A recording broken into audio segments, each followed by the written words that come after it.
Everyone, welcome to new information new guidance channel. दोस्तों, इस video में हम क्लास 12th साइकोलॉजी के चैप्टर 3 मीटिंग लाइफ चैलेंजेस को कंप्लीट कर देंगे। ये इस चैप्टर का थर्ड पार्ट है और इससे पहले हम इस चैप्टर के पार्ट 1 और पार्ट 2 को ऑलरेडी अपलोड कर चुके हैं। तो यहाँ हम स्टार्ट करेंगे कोपिंग से।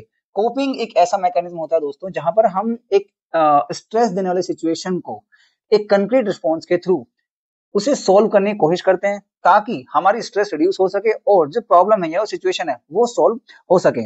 और हम यहाँ पर एक चीज और देखते हैं कि यहाँ पर सिचुएशन स्पेसिफिक रिएक्शंस होते हैं एक स्ट्रेस को सोल्व करने के लिए, और ये हमारे जो डीप सीटेड बिलीव्स है उस पर ये बिलीफ ये जो हमारे एक्शन से रिएक्शंस होते हैं वो डिपेंड करते हैं। क्यों? क्योंकि ये हमारे बेस्ड होते हैं एक्सपीरियंसेस के बेसिस पे, जो हमारे एक्सपीरियंसेस रहे हैं लाइफ में। और अगर हम यहाँ पर कोपिंग की बात करें तो कोपिंग दो प्रकार की हो सकती है, एक पुअर कोपिंग और एक इफेक्टिव कोपिंग। पुअर कोपिंग का मतलब ये है इस प्रकार की कोपिंग जिससे कि हम किसी चीज को सॉल्व नहीं कर पा रहे हैं और जिसके अंदर हम देख पाते हैं हमारे रिजिड बिलीफ्स। और रिजिड बिलीफ्स का मतलब ये होता है कि हम हमारा जो एक मेंटल सेट होता है उसी के अराउंड सोचते हैं, उसके बाहर निकल कर नहीं सोचते। और जब हम अपनी परेशानियां स्ट्रेस को सोल्व नहीं करते तो हमारी सीधी सीधी हमारी जो इम्यूनिटी है उसे ये अफेक्ट करता है। लेकिन अगर हम अपनी कोपिंग को इफेक्टिव कोपिंग बनाए तो हम कोशिश करते हैं कि अपनी प्रॉब्लम्स को हैंडल खुद से कर लेंगे और वहां पर हम करते हैं अपने थिंकिंग को रीअसेस, यानी कि देखते हैं कि क्या मैं जो सोच रहा हूँ सही सोच रहा हूँ, क्या इसके अलावा भी कुछ का जवाब हो सकता है। और जब हम ऐसा करते हैं तो हमारे एक्शन तो पॉजिटिव होते हैं, बट साथ ही साथ हमारी जो इम्यूनिटी है वो भी एक तरीके से स्ट्रांग होती है, राइट। और जब हम कोपिंग से आगे चलते हैं तब हम देखते हैं कोपिंग की कुछ स्ट्रेटजीज जो हमें दिए गए हैं। सबसे पहले यहाँ पर हम बात करेंगे coping strategies that was given by Endler and Parker. Endler and Parker ने 3 टाइप के स्ट्रेटजीज दिए गए हैं, जिसमें नंबर 1 है टास्क ओरिएंटेड स्ट्रेटजी जो कि प्रॉब्लम को फोकस करता है, दूसरा है इमोशन ओरिएंटेड स्ट्रेटजी, हमारा रिएक्शन कैसा होगा, और तीसरा है अवॉइडेंस ओरिएंटेड स्ट्रेटजी, यानी कि हम जिस प्रॉब्लम में है उसे कुछ समय के लिए अगर हम भूल जाएं या एस्केप कर दें तो उससे होने वाली जो स्ट्रेस है वो हम नहीं फील करते हैं। अगर हम इन्हें वन बाय वन डिस्कस करें तो टास्क ओरिएंटेड स्ट्रेटजी में हम देखते हैं कि इसमें डायरेक्ट कंस्ट्रक्टिव एक्शंस होते हैं जिससे कि हम एक प्रॉब्लम को सॉल्व कर पाते हैं। यानी कि कहने का मतलब ये है कि ऐसी सिचुएशंस जो हमें स्ट्रेस कॉज करती हैं हम उन सिचुएशंस को इंप्रूव करते हैं, प्रॉब्लम को सॉल्व करते हैं जिससे कि उससे होने वाली जो स्ट्रेस है हम उसे रिड्यूस कर पाए। अगर हम इसमें थोड़ा सा और आगे चलें तो इसमें ये दिखाया जाता है that active efforts to assess the situation, plan a solution and implement the plan. कहने का मतलब क्या है कि हम असेसमेंट करते हैं, उसके बाद प्लान करते हैं, असेसमेंट और प्लानिंग के बाद हम करते हैं इंप्लीमेंट, जो हमने अपना प्लान बनाया है। और यही हमारा दिखाई देता है हमें टास्क ओरिएंटेड स्ट्रेटजी के अंदर। और अगर हम अगली स्ट्रेटजी पे जाएं जो कि है इमोशन ओरिएंटेड, तब वहां हम देखते हैं कि इमोशन ओरिएंटेड स्ट्रेटजी के अंदर हम कैसे हमारे रिएक्शंस होते हैं एक स्ट्रेस को मैनेज करने में, और उस स्ट्रेसफुल सिचुएशन से जो हमें डिस्ट्रेस होती है हम कैसे अपने इमोशंस को वहां पर मैनेज करते हैं। और इसके अंदर अटेम्प्ट्स करते हैं we attempts to regulate the emotional response to the stressor such as expressing feelings, seeking emotional support और reinterpreting the situation to feel better. तो यहाँ हम कोशिश ये करते हैं कि हमारे जिस प्रकार के इमोशंस रहते हैं हम उनको फोकस कर पाए। फिर यहाँ पर बात आती है तीसरी strategy which is avoidance oriented. जब हम अवॉइडेंस ओरिएंटेड की बात करते हैं तब हम यहाँ पर फोकस करते हैं कि जो भी एक स्ट्रेसफुल सिचुएशन है हम उसे साइड स्टेप करें और एक स्ट्रेसफुल कन्फ्रंटेशन को हम एक तरीके से डाइवर्ट करें अपने टेंशन को वहां से, जिससे कि by escaping the situation through alternative activities. और जब हम ऐसा करते हैं तो हमें इससे महसूस होने वाली जो स्ट्रेस होती है वो कम होती है।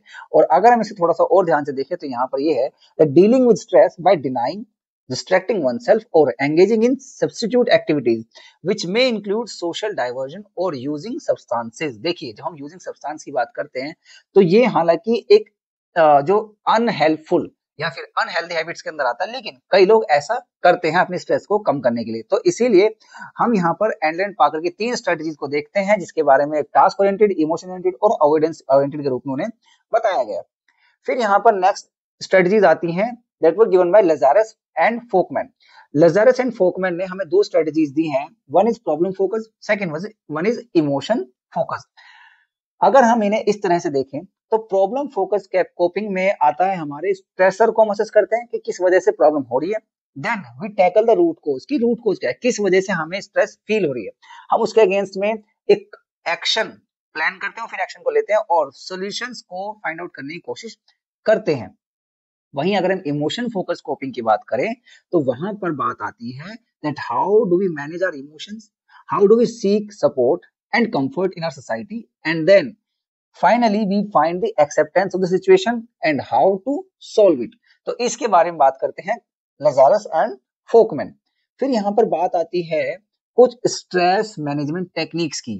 कहने का मतलब है कि हम अपनी स्ट्रेस को मैनेज कर कैसे सकते हैं, स्ट्रेस मैनेजमेंट। और जब हम स्ट्रेस मैनेजमेंट की बात करते हैं यहाँ पे सबसे पहली चीज आती है रिलैक्सेशन एंड ब्रीदिंग। ये ऐसी एक्सरसाइज है जहां पर हम अपने आप को डीप ब्रीदिंग के माध्यम से अपने मसल्स जो है उन्हें काम करते हैं, हमारा जो बीपी लेवल है उसे लो करते हैं, और लो करने का मतलब उसे नॉर्मल करते हैं, बैलेंसिंग लेवल पर लेकर के आते हैं, जिससे कि हमारी जो हेल्थ है, ओवरऑल हेल्थ है, वो बूस्ट अप होती है। और वहीं अगर हम बात करें मेडिटेशन एंड फोकस की, तो मेडिटेशन एंड फोकस पर ध्यान देते समय हम बात करते हैं माइंडफुलनेस की, कामनेस की। ये है मेंटल लेवल पर, राइट, जिससे कि हमारा ध्यान, हमारा फोकस एक जगह पर लगे और हम किसी एक पर्टिकुलर एरिया में जो गिवन हमारी सिचुएशन है उस पर ध्यान दे पाए, उसे सॉल्व आउट कर पाए। फिर यहाँ पर बात आती है बायो फीडबैक एंड कंट्रोल की। सी, जब हम बायो फीडबैक की बात करते हैं तो हम यहाँ पर बात करते हैं अपने कुछ बायोलॉजिकल कंस्ट्रक्ट की। जैसे कि मान लीजिए कि अगर हम हार्ट रेट को असेस करते हैं कि किसी की हार्ट रेट क्या ही चल रही है, तब हम ईसीजी यूज करते हैं। और वैसे ही अगर हमें किसी के ब्रेन की एक्टिविटीज का पता करना है तो उसके लिए बहुत सारे हमारे पास टूल्स होते हैं, उनमें से एक होता है ईईजी, इलेक्ट्रोएन्सेफेलोग्राफ। उससे हमारे सर पे यानी कि स्कैल्प पे कुछ वायर्स लगाए जाते हैं, ठीक है, उसके माध्यम से ये देख पाते हैं कि ये व्यक्ति का अभी इस समय पर कैसी सिचुएशन में है, क्या ये स्ट्रेस्ड आउट है, क्या या फिर ये स्लीपी है, या फिर ये अटेंटिव है। तो हम इन चीजों का इस्तेमाल करके हमारे जो फिजियोलॉजिकल रिएक्शंस हैं उसे देख पाते हैं, जिससे कि हम इन्हें असेस करने के बाद कोशिश करते हैं कि हम इन्हें कंट्रोल करें, और उससे हम मॉनिटर करते हैं बॉडी सिग्नल्स कि भाई वाकई में हम स्ट्रेस फ्री हो रहे हैं नहीं हो रहे हैं। अगर हम स्ट्रेस फ्री नहीं होते इसका मतलब उनमें तब भी कुछ ना कुछ फ्लक्चुएशंस हमें नजर आती हैं। अब अगर हम इससे आगे चलें तो कुछ और भी हमारे पास स्ट्रेस को मैनेज करने की टेक्निक्स हैं, जिसमें सबसे पहला आएगा यहाँ पे क्रिएटिव विजुअलाइजेशन, यानी कि क्रिएटिवली अपने मन में कुछ इमेजिनेशंस को सोचना, कुछ चीजों को, कुछ इमेजेस को बनाना, और फिर अपने मन को क्वाइट करना, बॉडी को रिलैक्स करना, और जो हमारे गोल्स हैं उन्हें सेट करना, राइट। तो क्रिएटिव विजुअलाइजेशन में हम क्या करते हैं, हम आंख बंद करके ये सोचते हैं कि हम अपनी प्रॉब्लम को कैसे सॉल्व कर पाएंगे। और यहाँ पर एक और टेक्निक दी गई है which was given by Meichenbaum, David Meichenbaum. यहाँ पे इसका नाम है कॉग्निटिव बिहेवियरल टेक्निक। तो यहाँ पे जो स्पेलिंग मिस्टेक हुई है आप उसे थोड़ा सा इग्नोर कीजिए। इन्होंने ये कहा है कि भाई एक ट्रेनिंग है स्ट्रेस इनोकुलेशन ट्रेनिंग, और उस स्ट्रेस इनोकुलेशन ट्रेनिंग में हम क्या करते हैं that we replace the negative thoughts with the positive ones, यानी कि जो हमारे नेगेटिव थॉट्स हैं हम उन्हें पॉजिटिव थॉट्स से चेंज करते हैं, फिर रिप्लेस करते हैं। और इससे क्या होता है, हमारा जो ओवरऑल थॉट्स है या कॉग्निशन है उसमें चेंज आते हैं, और जब हमारे कॉग्निशन में चेंज आएगा तो ऑब्वियसली हमारा जो बिहेवियर है उसमें चेंजेस आते हैं। तो मतलब कि अगर हम कॉग्निशन में चेंज करेंगे तो सीधा सीधा हमारे बिहेवियर में चेंज आएगा। फिर यहाँ पर लास्ट में है एक्सरसाइज। सी, अगर हम फिजिकल एक्सरसाइज करते हैं तो हम फिजिकली फिट तो रहते ही रहते हैं, बट हम मेंटल, सोशल और इमोशनल लेवल पर भी हम हेल्दी फील करते हैं। तो इसलिए एक्सरसाइज करना बहुत जरूरी है अगर हमें स्ट्रेस को मैनेज करना है। तो स्ट्रेस मैनेजमेंट को के बाद में यहाँ पर बात आती है that how can we promote the positive health and the wellbeing in an individual. और जब हम पॉजिटिव हेल्थ और वेलबीइंग को प्रमोट करने की बात करें तब यहाँ पर नाम आता है सुजैन कोबासा, जिन्होंने 3 C's की बात की है।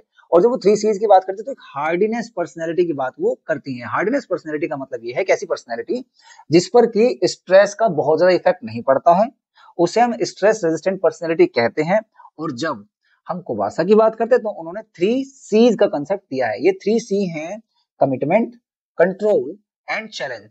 Commitment towards the purpose and involvement in the life, commitment towards the work, जो हमारा काम है, फैमिली, हॉबीज, हम जिन चीजों में इन्वॉल्व है उसके प्रति हमारी 100% कमिटमेंट। और जब हम इतने कमिटेड हो पाते हैं तब हम फुली अपनी लाइफ में एंगेज रहते हैं और हमारा जो आउटपुट है वो 100% रहता है।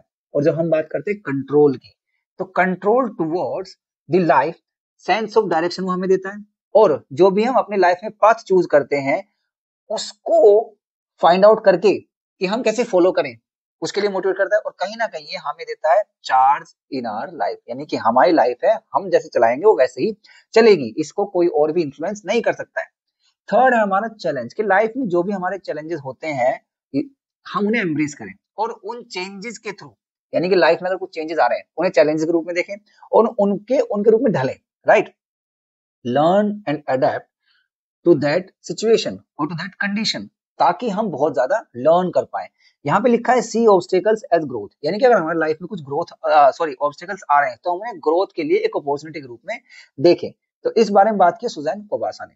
फिर सुजैन कोबासा के बाद यहाँ पर आती हैं कुछ लाइफ स्किल्स। लाइफ स्किल्स के बारे में WHO और अलग अलग जो दुनिया की ऑर्गेनाइजेशन है बात करती हैं, और लाइफ स्किल्स ये इसलिए इंपॉर्टेंट है ताकि हम अपनी लाइफ में लोगों के साथ और पर्सनल लेवल पर कुछ चीजों को इस तरीके डेवलप कर पाए ताकि हमारी लाइफ थोड़ी इजी हम उसको सर्वाइव कर पाए। जैसे कि सबसे पहली चीज यहाँ पर है असर्टिवनेस। असर्टिवनेस एक ऐसी स्किल है जिससे कि हम क्लियरली और कॉन्फिडेंटली नो कह पाए, मतलब कि अगर किसी की डिमांड्स है, किसी की कुछ ऐसी चीज जो कि हमें पसंद नहीं है, तो हम अपनी फीलिंग्स, अपनी नीड्स और अपने थॉट्स को क्लियरली और कॉन्फिडेंटली लोगों तक एक्सप्लेन कर पाए और हम उन्हें बता पाए कि मुझे ये बात सही नहीं लगी। यहाँ पे ना गुस्सा नहीं करना है, हमें किसी से लड़ाई झगड़ा नहीं करना, बट हमें अपने थॉट्स बताने कि भाई मुझे ये चीज पसंद नहीं। इसके बाद में अगली है टाइम मैनेजमेंट। देखिए हम सभी के पास कितने 24 घंटे होते हैं दिन में। अब उन 24 घंटे में हमें कितने घंटे सोना है, कितने घंटे खेलना है, कूदना है, खाना खाना है, ठीक है, पढ़ाई भी करनी है। तो जब हम अपनी चीजों को प्लान कर पाते हैं, प्रायोरिटाइज कर पाते हैं और अपने गोल्स को अचीव करने के लिए टाइम को बना पाते हैं कि भाई मुझे ये चीजें करनी है, तब जाके हम स्ट्रेस भी तो रहते ही रहते हैं लेकिन अपने गोल्स को भी अचीव हम कर पाते हैं। इसके बाद में बात आती है रेशनल थिंकिंग की। सी रेशनैलिटी का मतलब होता है कि हम कितना सही सोच पा रहे हैं या तर्क दे पा रहे हैं, और रेशनल थिंकिंग हम अपनी तब बढ़ा पाते हैं जब अपने नेगेटिव थॉट्स को चैलेंज करें और उन्हें पॉजिटिव थॉट प्रोसेस में कन्वर्ट कर पाए। यानी कि अगर मेरे सामने एक पॉइंट है जहां पर आकर के मैं नेगेटिव सोच रहा हूं, तो जब मैं उस नेगेटिविटी को पॉजिटिविटी में चेंज कर पाऊं, तब मैं अपने रेशनल थॉट प्रोसेस को अचीव कर पाता हूं, राइट। और तभी मैं स्ट्रेस को दूर कर पाऊंगा और मैं सही सोच पाऊंगा, राइट। इसके बाद में आती है बात इंप्रूविंग रिलेशनशिप। सी जब हम लोगों से अपनी रिलेशनशिप को बेटर करते हैं तो हम कोशिश ये करते हैं कि खुद को एक्सप्रेस कर पाए और दूसरों को एक्सेप्ट कर पाए जैसे कि वो है, और इसमें लिसनिंग एक सबसे इंपॉर्टेंट पार्ट है।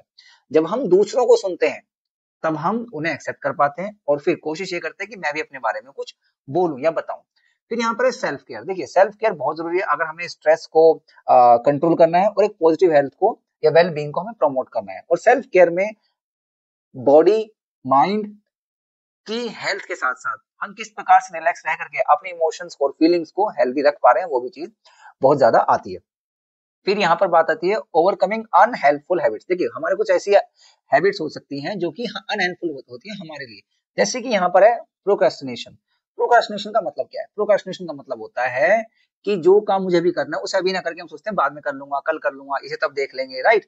और जब ये प्रोक्रास्टिनेशन की आदत बहुत ज्यादा हमारे बिहेवियर में आ जाती है तो हम अपनी चीजों को समय पर ना करके उसे बाद में टालते रहते हैं, और जो कि हमें स्ट्रेस कॉज करती है और हमारी हेल्थ के लिए भी अच्छी नहीं रहती है।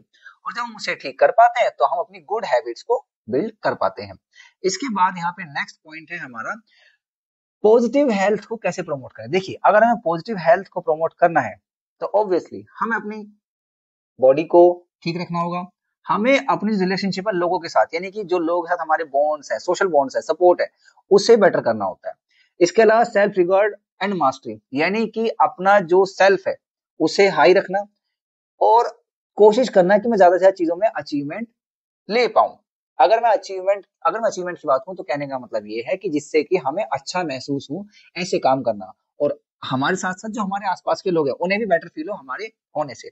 फिर पर्पस इन लाइफ। देखिए अगर हमारी लाइफ में एक पर्पस होगा, मीनिंग होगा, एक गोल होगा, तो हम एक बेटर लाइफ अपनी कंटिन्यू कर पाते हैं, बजाय कि अगर हमारी लाइफ में कोई पर्पस ही नहीं है और बस हम ऐसे ही चले जा रहे हैं तो बहुत ज्यादा उसमें हैप्पीनेस नहीं रहती है।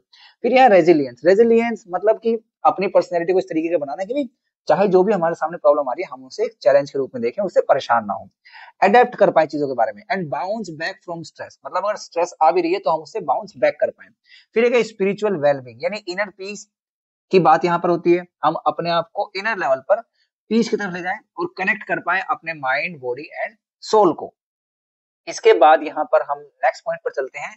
यहाँ बात आ रही है कि हम कैसे अपनी जो पॉजिटिव हेल्थ है उसे अचीव कर पाते हैं। तो उसमें एक सबसे पहली बात आती है बैलेंस डाइट की। अगर मैं एक अच्छी डाइट लूंगा तो ऑब्वियसली वो मेरे माइंड, बॉडी और सोल को अच्छी फ्यूल करेगा, और जो मेरी इम्यूनिटी है, इम्यूनिटी को बेटर करेगा और एनर्जी मेरे अंदर डेवलप करेगा। एक बैलेंस डाइट। एक्सरसाइज, ऑब्वियसली हम एक्सरसाइज की बात पहले भी कर चुके हैं, लेकिन अगर हम एक्सरसाइज करेंगे तो हम एक्टिव रहेंगे, टेंशन हमारी कम रहेगी और हमारे जो मूड है और हेल्थ है उसको बूस्ट करेगी। फिर है पॉजिटिव एटीट्यूड। जब हम एक पॉजिटिव एटीट्यूड के साथ रहते हैं तो हमारे अंदर ऑप्टिमिज्म यानी कि पॉजिटिविटी आती है। हम चेंजेस के लिए तैयार रहते हैं। एक बैलेंस के रूप में हम चेंज को देखते हैं। और फिर फाइंड पर्पस एंड ह्यूमर। जब हम अपने आसपास चीजों में ह्यूमर ढूंढते हैं, पर्पस ढूंढते हैं, तब हम कहीं ना कहीं पॉजिटिव एटीट्यूड अपना डेवलप कर पाते हैं। फिर इसके अलावा यहाँ पर एक चीज और है, पॉजिटिव थिंकिंग। टेंशन को रिड्यूस करके, और अगर हम होपफुल रहते हैं तो हमारा जो थॉट प्रोसेस है वो भी पॉजिटिविटी की तरफ हमें लेकर के जाता है। और जब हम अपनी लाइफ में गुड आउटकम्स को एक्सपेक्ट करते हैं तब हम उससे वेल बीइंग को लिंक कर पाते हैं और होपफुल वहां पर हम ज्यादा हो पाते हैं। एक और चीज है यहाँ पर सोशल सपोर्ट। जब हम लोगों से मिलते हैं तो हमें सोशल सपोर्ट मिलता है, हम लोगों से कनेक्ट करते हैं, हम लोगों पर रिलाई हो पाते हैं अपनी कुछ चीजों के लिए, और लोग हमसे बात करते हैं अपने कुछ नीड्स के लिए, जिससे हमारी जो वैल्यू एंड केयर है वो तो डेवलप होती है, बट हमारी एक स्ट्रॉन्गर हेल्थ भी डेवलप होती है। तो ये कुछ पॉइंटर्स थे जिसके माध्यम से हम positive mental health and well being को डेवलप कर पाते हैं। अब यहाँ पर एक और चीज है, रेजिलियंस एंड हेल्थ। और जब हम रेजिलियंस एंड हेल्थ की बात करते हैं एग्जाम टाइम पर, तब हम, ये स्टूडेंट्स के लिए बहुत जरूरी है। देखिए, जैसे कि मान लीजिए बिल्ड योर रेजिलियंस। अगर हम अपने रेजिलियंस को डेवलप करें तो कैसे कर पाएंगे? जैसे सबसे पहले I have, what social support I have, मेरे फ्रेंड्स कैसे हैं, मेरी फैमिली कैसी है। आई एम, मेरी इनर स्ट्रेंथ क्या है, मेरे पॉजिटिव माइंडसेट किन चीजों को लेकर के हैं।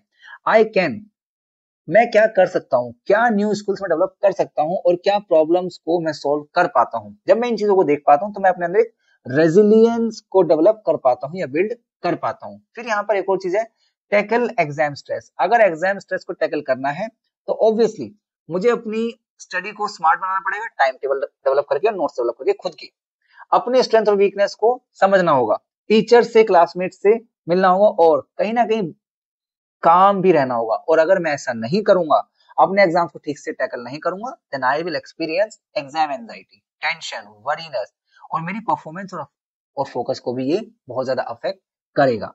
तो दोस्तों, इस वीडियो में फिलहाल इतना ही। हमें यहाँ पर ये चैप्टर हमारा हो जाता है फिनिश, और अब हम कोशिश करेंगे कि जल्द से जल्द इस चैप्टर से रिलेटेड या बाकी चैप्टर से रिलेटेड हमारे जो भी एमसीक्यूज वगैरह होंगे हम उन्हें जल्दी से जल्दी लेकर के आएंगे। तब तक के लिए थैंक यू सो मच। अगर आपको लगता है कि आपके आसपास में कोई भी और भी बच्चे ऐसे इनके पास क्लास 12 में साइकोलॉजी है तो आप उनके साथ ये वीडियो जरूर शेयर करें। Thank you so much, good bye.